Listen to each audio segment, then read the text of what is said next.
Gente, hoje nós seguiremos pela Eduardo Prado, tá? Eduardo Prado aí,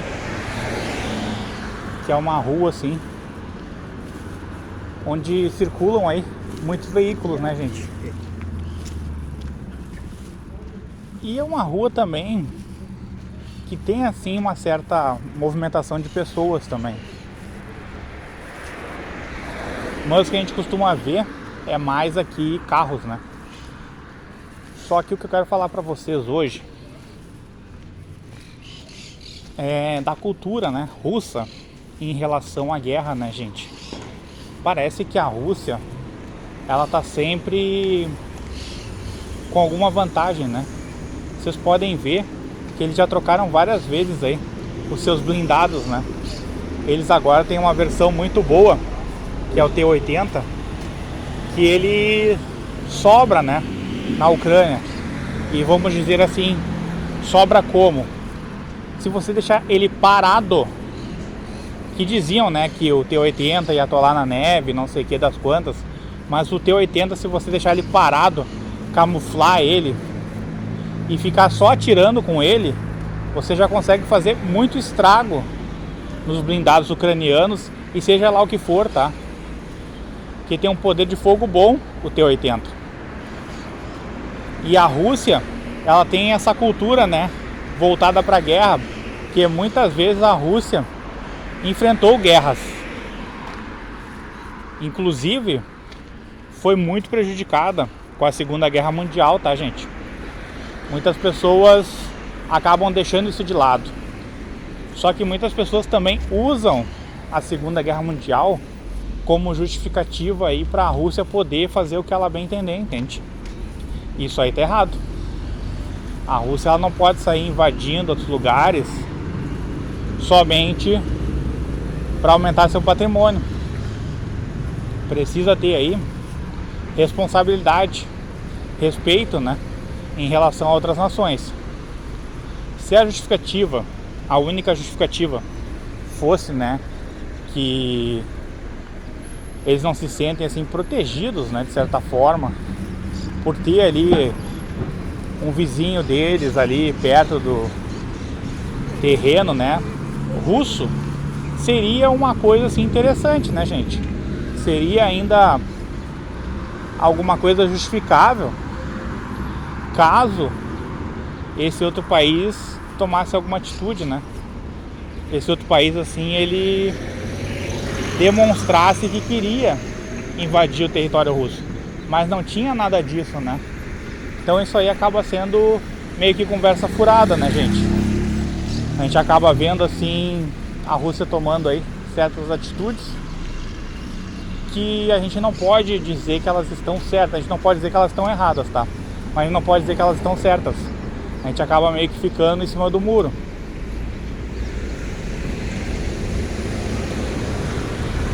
Só que o que deixa essa discussão aí mais difícil, né? O que causa dificuldades, vamos dizer assim, para essa discussão aí, ela ser mais difícil assim de se achar um ponto, a gente poder dizer assim com todas as palavras que o motivo, né, tem a ver ou não tem a ver com o lado econômico, é porque eles já tentaram fazer um certo tipo de coisa na Crimeia, porque a Crimeia, ela é uma região muito rica e eles simplesmente se apoderaram dessa região rica e agora eles justamente estão entrando em cidades importantes da Ucrânia, tá, gente? Então, se eles já conquistaram uma cidade assim, que nós podemos dizer assim, que é uma cidade que é um grande ativo, né, para a Rússia, a gente também pode dizer o seguinte: por que que eles então estariam com essa vontade aí de continuar se expandindo? A gente não sabe. A gente realmente não sabe dizer. Eles poderiam parar com tudo, né?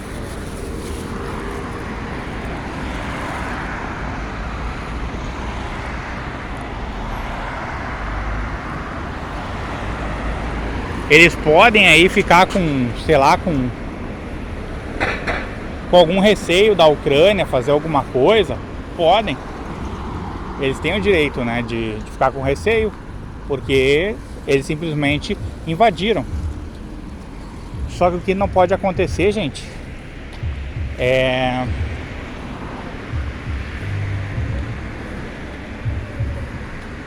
a Rússia continuar invadindo o território ucraniano como ela está fazendo. Já ocupou aí mais de 1/5 do território ucraniano.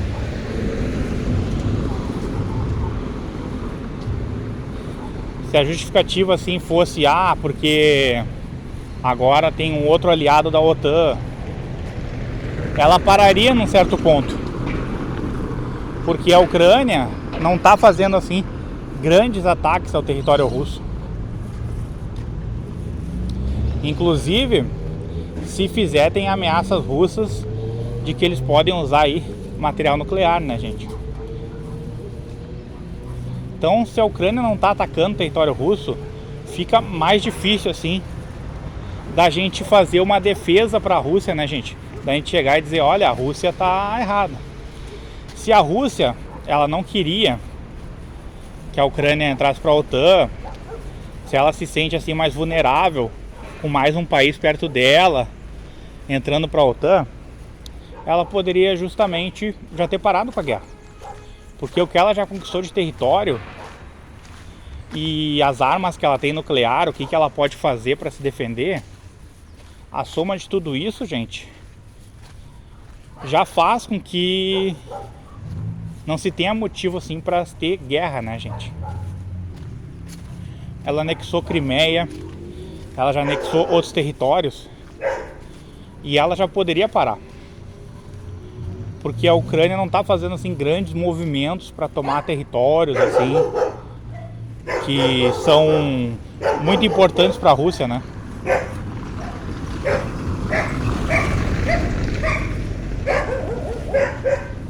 Então isso aí, gente, deixa assim um gigantesco, né, ponto de interrogação. Será que a gente pode confiar na Rússia? Eu acho difícil hoje. Eu não consigo ver a Rússia assim como um país em que, se der alguma guerra, que eu possa dizer assim, olha, eles vão lutar pelo que é certo. Não posso dizer isso, gente. Eu não posso dizer que eles vão lutar pelo que é errado assim com muitas forças, né? Não posso chegar e dizer isso. Mas eu também não posso dizer que eles vão lutar pelo que é certo. Causou assim uma insegurança muito grande, né? Essa postura da Rússia aí em relação à guerra, né, gente?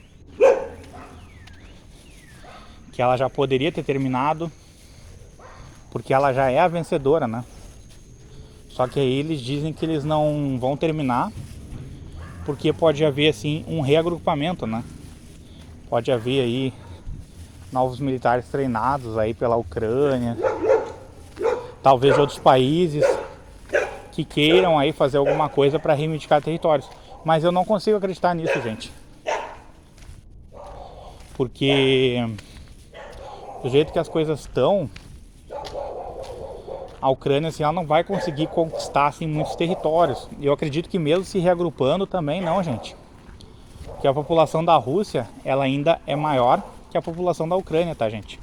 Vocês podem pesquisar aí os números. Então a Rússia, com o seu próprio povo, ela tem mais chances de prolongar a guerra, né? E a Ucrânia, a tendência é, se ela não perder no que diz respeito à tecnologia, que a diferença é muito grande, ela ainda pode perder em termos de número, né? Em termos de quantidade de pessoas envolvidas nisso aí, né? Então isso aí, gente, são coisas assim que podem acontecer. São coisas assim que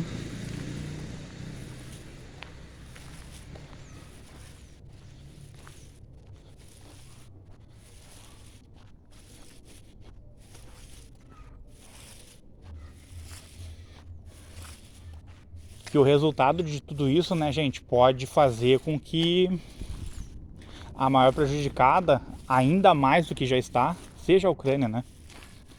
Você luta contra um país que tem uma tecnologia mais avançada, que tem mais pessoas para poder colocar na guerra. E aí a Ucrânia ela tem que indenizar famílias, tá? Porque a Rússia também tem que fazer isso, né? Mas a Ucrânia pagando bastante para essas pessoas aí defenderem seu território. E eu não sei o que eles estão fazendo, gente. Eu não sei de onde eles tiram dinheiro para indenizar as famílias, né? Porque infelizmente a Ucrânia acabou se tornando um moedor de carne. E é claro, tem pessoas aí muito inteligentes no sentido de fazer guerra, né? Não que a guerra seja uma coisa inteligente, mas existem pessoas que elas treinam ucranianos, né? Inclusive tem brasileiros lá treinando, né? Então a Ucrânia tem seus mercenários lá. E mercenários muito competentes, né? E que talvez muitas das vitórias elas estejam aí nas costas dos mercenários, né?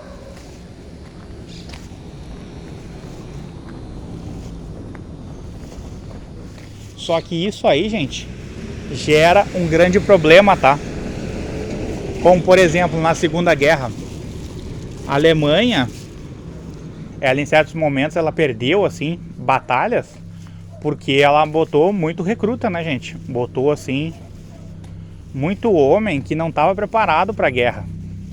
Então aí tu tem, por exemplo, sei lá, 300 mil soldados e daqui a pouco desses 300 mil, 150 mil são recrutas. A tendência é você tomar um pau. Principalmente porque quando aconteceu isso, a Rússia, por exemplo, já estava muito equipada, né? E tinha assim militares com patente alta, né, gente? No combate, assim. Então é complicado quando você tenta fazer as coisas assim com recrutas, né, gente? Fica assim, sendo de certa forma assim mais difícil, né?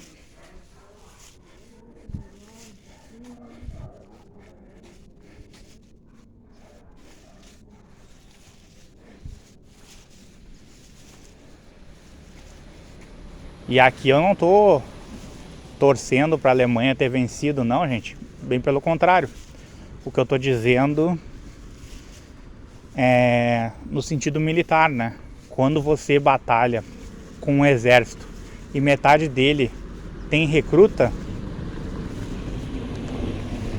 a tendência é você acabar perdendo as batalhas, né, gente? A não ser que seu inimigo tenha aí uma quantidade maior de recrutas, né? E outra coisa que tem que ser levada em consideração é que a Alemanha, naquele momento, estava lutando em duas frentes, né? Então, ela lutava com o Ocidente numa frente e com a Rússia no outro, né?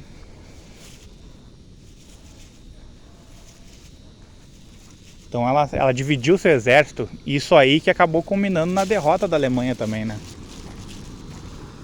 Numa frente, é só você imaginar, né? Imagina dois lados, lado esquerdo e lado direito.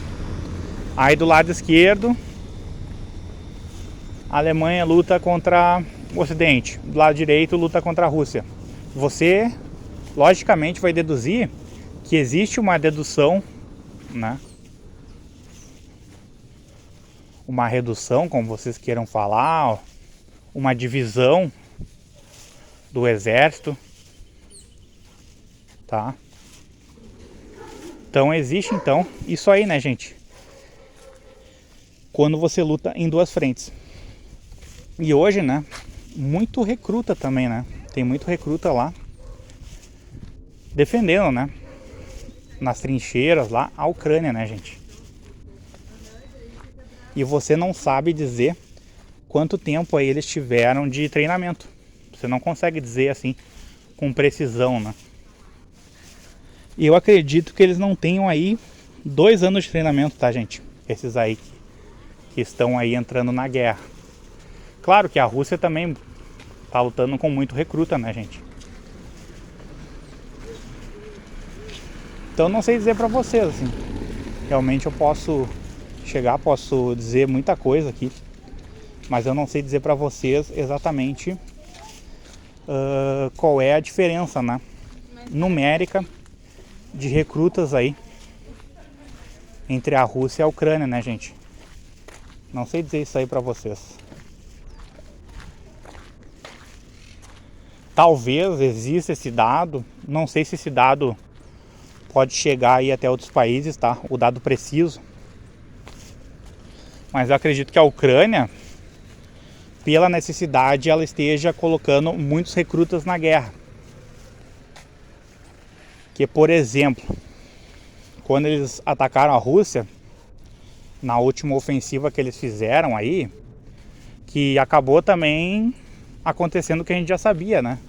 Eles iam conseguir ali manter a posição por algum tempo, mas isso aí não ia ser suficiente, né, gente? Mas eles acabaram tomando essa decisão.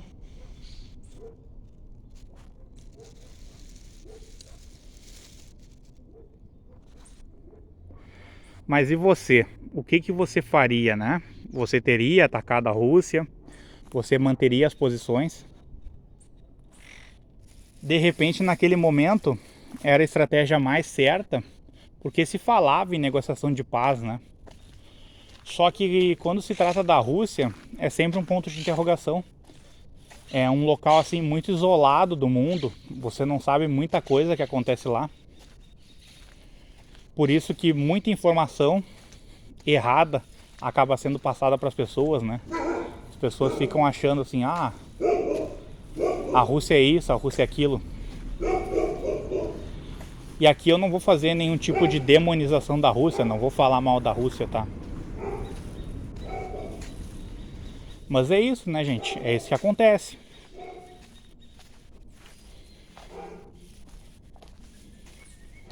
A Rússia, ela não cumpriu sua palavra, né?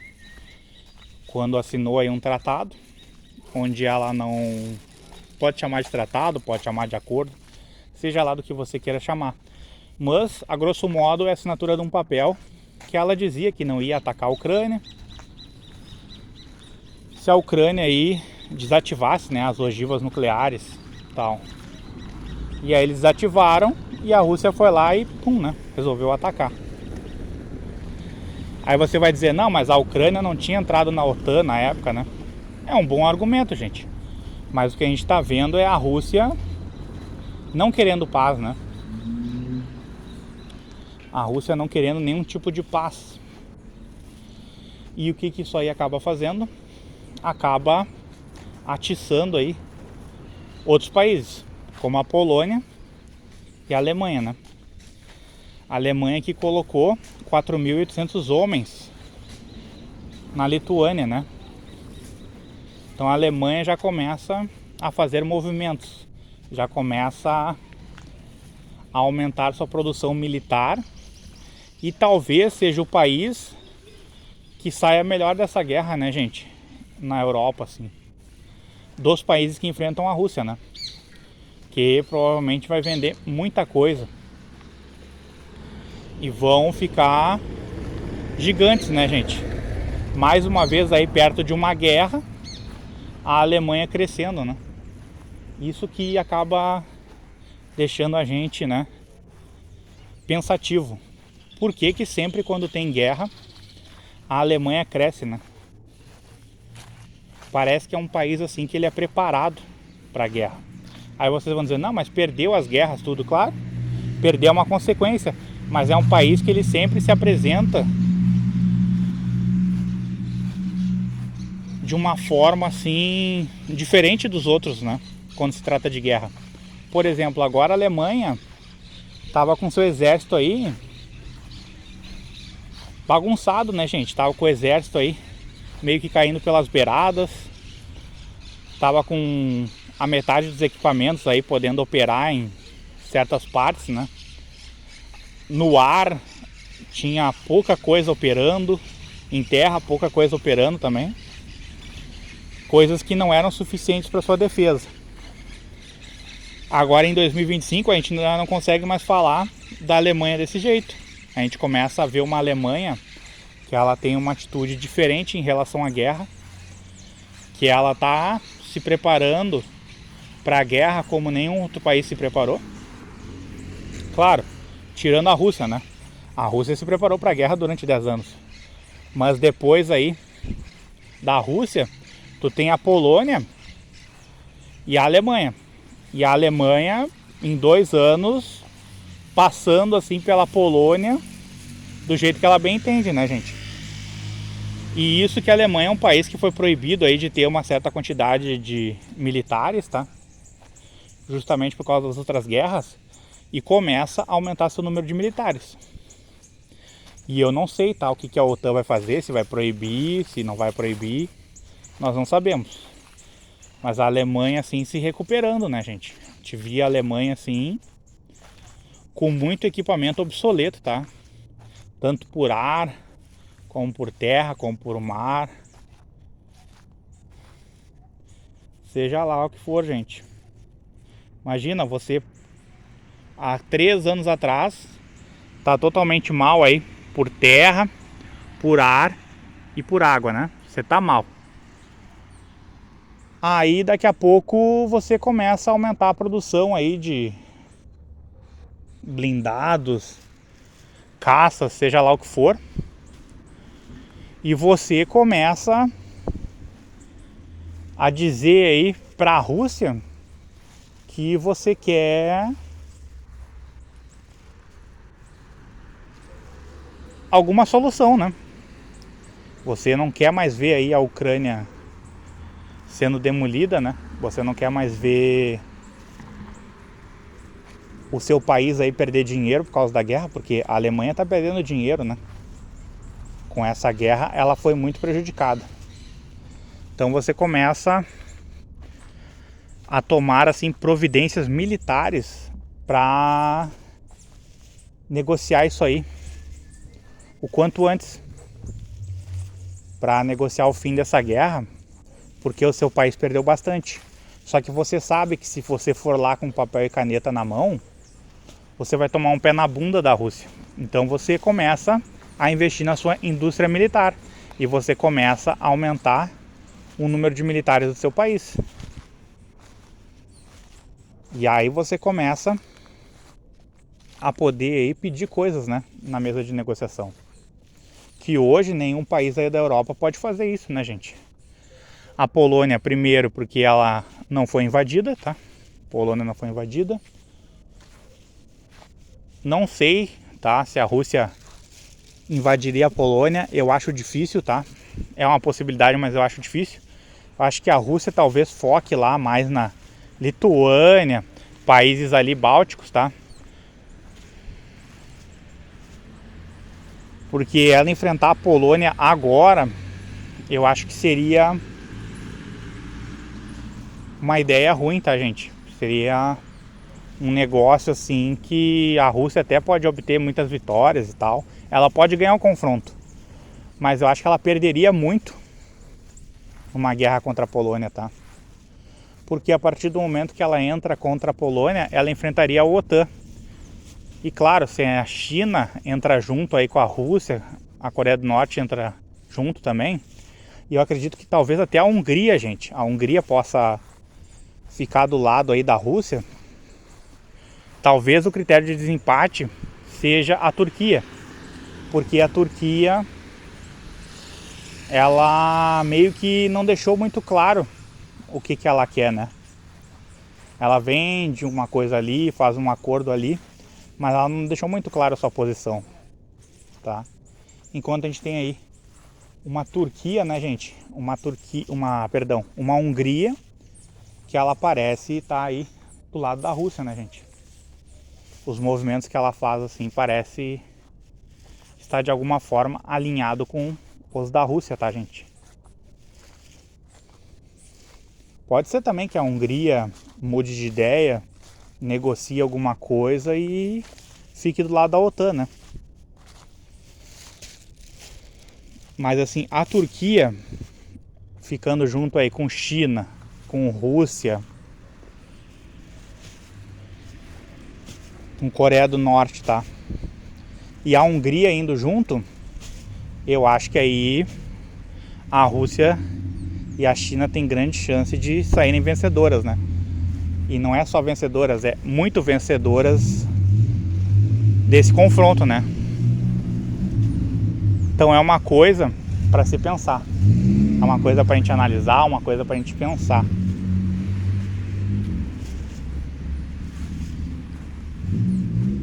Só que, claro, troca presidente, troca primeiro-ministro, muita coisa muda, né?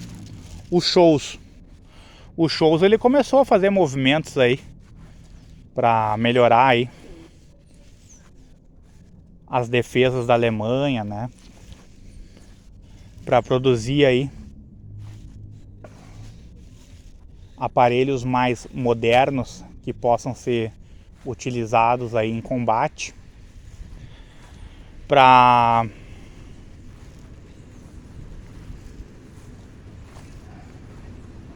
cuidar da manutenção também de aeronaves, de blindados, né, que estavam aí obsoletos. Então o Scholz começou esse movimento. Só que a pessoa que agora está no lugar do Scholz, ela pretende dobrar o investimento aí que o Scholz pensou lá atrás, né, gente? Que o Scholz pensou aí nos últimos anos. Claro, o Scholz aí forneceu coisa para a Ucrânia, mas forneceu muita coisa assim que perto da Rússia estava abaixo, né? Perto da Rússia tinha aí material alemão que infelizmente, né, estava abaixo dos da Rússia. Então a Ucrânia conseguiu fazer muitas coisas, como eu sempre digo, por causa do seu exército, né? Por causa que o exército é bom de briga, né? Agora que eles estão utilizando aí muita coisa que muitas vezes está abaixo do que a Rússia usa, a Ucrânia está, né, gente? Tá usando assim muita aparelhagem abaixo do que a Rússia tem, né? Do que a Rússia usa aí no campo de batalha.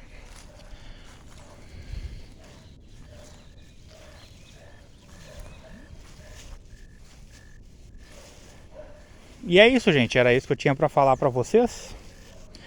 Se você gostou desse vídeo, se inscreva no canal, curta, comente, compartilhe com seus amigos e não esqueça de ativar o sininho de notificações. Quando você ativa o sininho, você recebe aí mais atualizações, né, sobre os conteúdos novos que chegam no canal. Espero aí que vocês tenham muitos momentos aí, né, de felicidade.